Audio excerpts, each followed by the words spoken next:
Hey guys, this is Rob, Sigma 3 Survival School.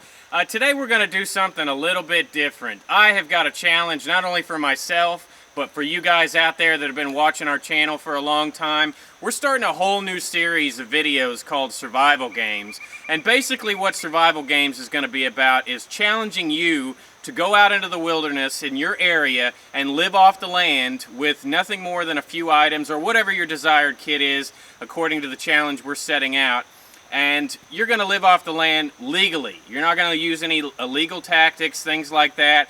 And to me, this is so that you can prove to yourself that you can live off the land well, not even, using simple tactics with just a few items. A lot of guys talked about on my Diary of Survivalist videos that, I've got too much gear for my bug out and blah, blah, blah.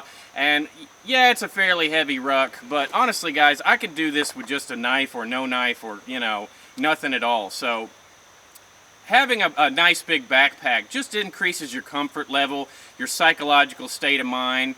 But no matter what, if you've got the right skills and the right training, you can go out there and survive well. So what my challenge is to you today, we're doing kind of what I'd coin a survival fishing trip. We're going to go out to, here at a local river, and we're going to live off the land just using a fishing kit, a knife, a few different items, and we're going to show you how well we can do it. And the items that I've chosen for the trip are a stainless steel canteen, which has a lot of a lot of uses. You can boil water, make tea, you can do a lot of different things in it. I've got a flashlight mainly for camera purposes, to be honest. You can't shoot any kind of nighttime stuff without a flashlight. I've got a couple of yo-yos, a fishing kit.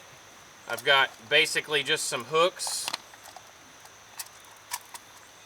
And I've got, I'd say, about 6 different sizes of assorted hooks that I use for all different reasons, and a couple of sinkers, yo-yos, and I've got a knife and a saw. And I've got my backpack with some swimming shoes in it, and that's just for comfort walking out here on the rocks. You don't have to have swim shoes, but man, 3 days of beating your feet on these rocks will really tear them up, so I brought those out as a luxury. And basically what I'm going to do is just go out and show y'all some different techniques for ways that I catch fish or turtle or whatever might come across our path, and I challenge you guys to go out there and do the same.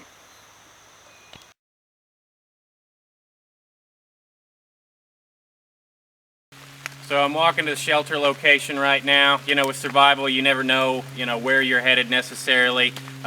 Usually when you're in a survival situation, a lot of times you're lost. So right now, I'm just taking the time to look around the area, survey where the best shelter locations would be.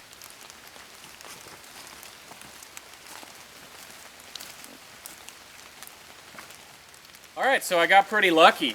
Basically, we've got a big bluff line that runs the whole length, probably about 50 yards. And there's 2 or 3 sections right under this bluff that are completely, out of the water or out of the rain. It's been drizzling, and it's probably going to be sprinkling on and off all weekend. That's kind of our weather forecast. But if it ain't raining, you ain't training, right? So I'm going to set up over here, and we're going to build a fire up here. And this is a perfect little location for us to set up, keep us out of the rain. So the downside to these types of shelters is there's lots of rats, lots of bugs, and lots of snakes in places like this. Just like this is shelter for you and me, it's shelter for all the animals. So while I do like this area to keep me dry, if I was out here longer term, longer than a weekend, I would probably take the time to build a primitive shelter. This shouldn't be your go-to as far as long-term shelters is concerned. So right now I'm just going to get this set up, probably go gather some firewood and get it drying up here while I work on other things.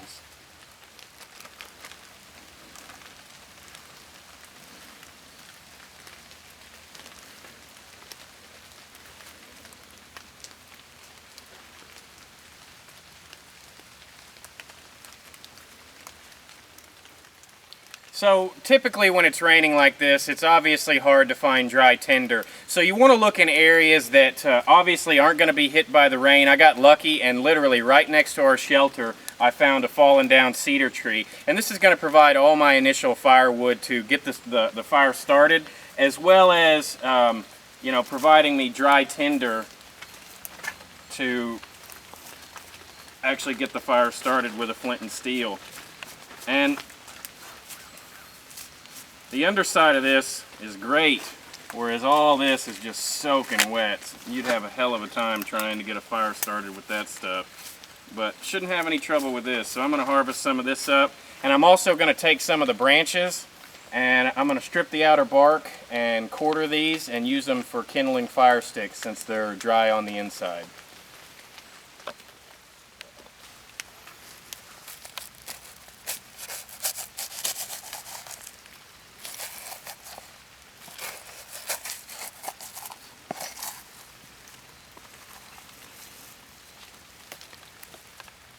How dry that is versus this stuff just literally 2 inches away from it.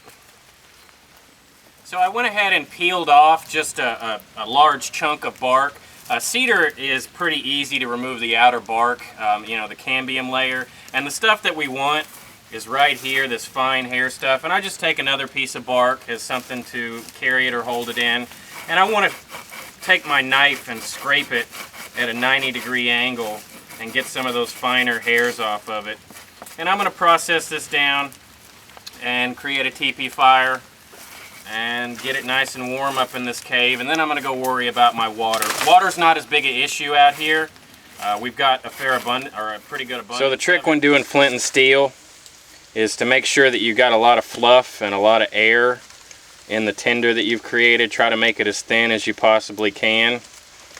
And this stuff's still pretty damp even though we got it from the underside of the tree. And then take and at a 90-degree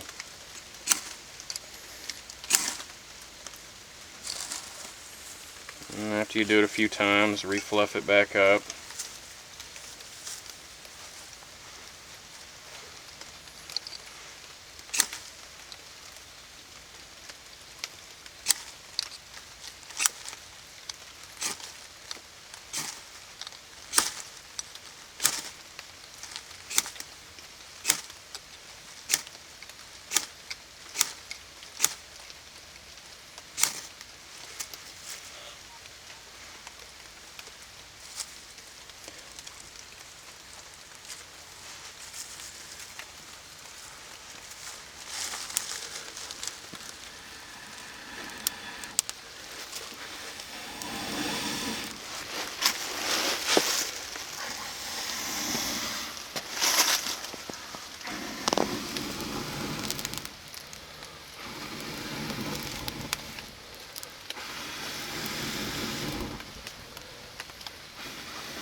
And there you go.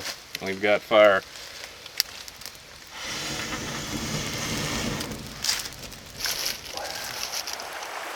So here's our water source, just to give you an idea of how much rain we've gotten over the last couple of days. This actually wasn't running at all, and it was basically just like a big, you know, like dammed up area over there. And we've gotten so much rain that this is now flooded. So as far as water procurement's concerned, you know, I've got a lot of immunity. I've had Giardia and stuff like that, so I don't have a problem drinking right out of the stream. This is a clear source. But just remember when you do that, when you fill your bottle in a running stream like this, always angle the top of it downstream so that you're not catching the sediment and stuff that's coming by. But, you know, Giardia and Cryptosporidium are pretty nasty bugs, but once you build an immunity to them, once you get them once or you at least get them in your system, then you know, you can pretty much drink almost any water in North America and not have to worry too much about getting sick. Now there's exceptions. There's you know, some nasty places that I wouldn't drink out of for $1 million. But for the most part, you can build an immunity to this. You know, I do carry a stainless steel canteen. If I wanted to boil this, I could.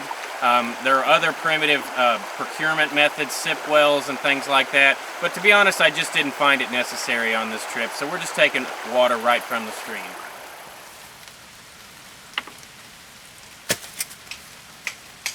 Alright, so basically what I'm doing right now is I've dragged this rotten log that was kind of laid up over here. It's heavy, or it's not too heavy for me to move. And I'm getting it close up to my fire so that I can essentially create kind of a drying rack for myself. Nothing fancy. I just need a place that's not too close to the fire that I can hang up my clothing, because obviously it's been raining pretty much non-stop the whole time we've been out here. So you have to take precautions about, I mean, your clothing is your first layer of shelter, so you've always got to be mindful to try to keep it dry when possible, and hang it up so that when you need it later, or if it gets cold or something like that, that you're good to go.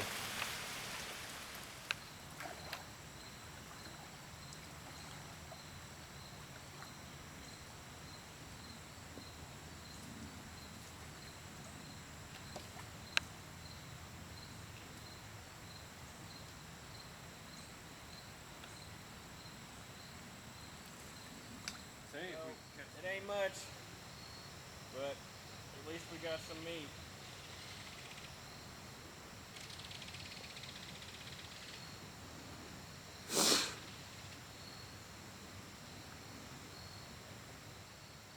Alright, so I just want to wrap up day one for you. We got here about maybe 10 o'clock in the morning. We got our shelter built, we got water, we got fire all before noon. Then we got a massive thunderstorm that came through, and we tried to come out here and fish, but fishing's always horrible during thunderstorms. So we wrapped it up, we went back, we dried our equipment out at camp, and came back and checked you know, some of our lines, and I only got to put 3 or 4 out. I've got 1 yo-yo and I think 2 or 3 limb lines out right now. And the only reason I haven't put out more is because honestly we just don't have the bait. We can't seem to find enough bait around here. But now we do. We've got bait. So probably going to end up sacrificing most of this for laying some lines out tonight. We won't have the light to show you that, but I'm probably going to run some trot lines in some different areas around here and some more limb lines and use this guy as bait. And hopefully in the morning we can get us a good sizable meal.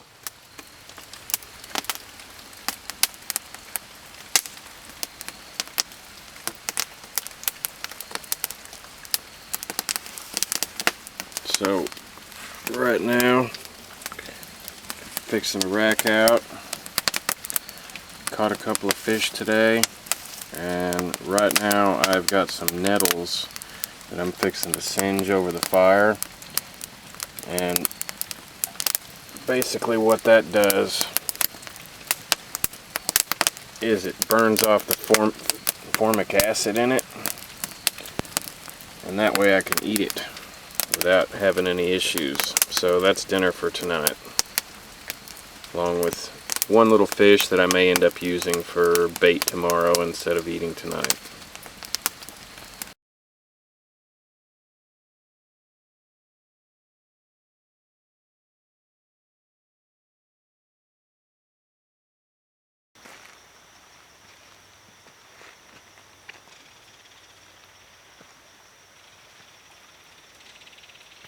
Hell yeah. Got us a nice little catfish on this limb line.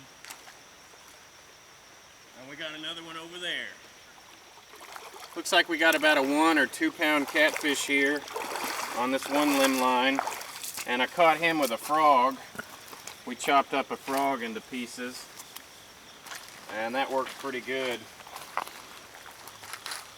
Really the trick The trick with bait, guys, especially on stuff like this, is to make sure you use a bait that's really tough, that requires the fish to really tug on it hard, because if it's something like a grasshopper or whatever, the brim will come up and they'll just nibble it off. So we want something like any kind of reptile. Snakes are my absolute favorite. I'll chop those up into bite-sized pieces and put them on the hook. So keep that in mind next time you're going out and doing one of these survival fishing. Looks like we're 3 for 4. I got pretty lucky on the limb line and the yo-yo, so we're gonna be eating good tonight.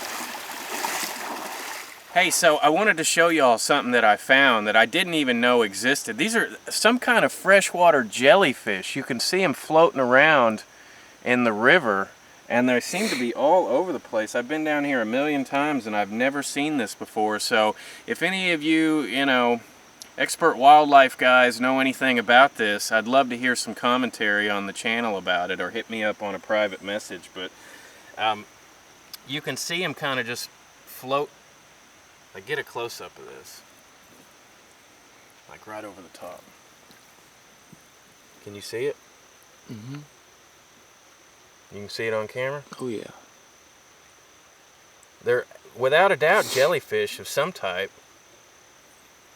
And there's tons of them out here. There's 1, 2, 3, 4. And it's just right here in this area.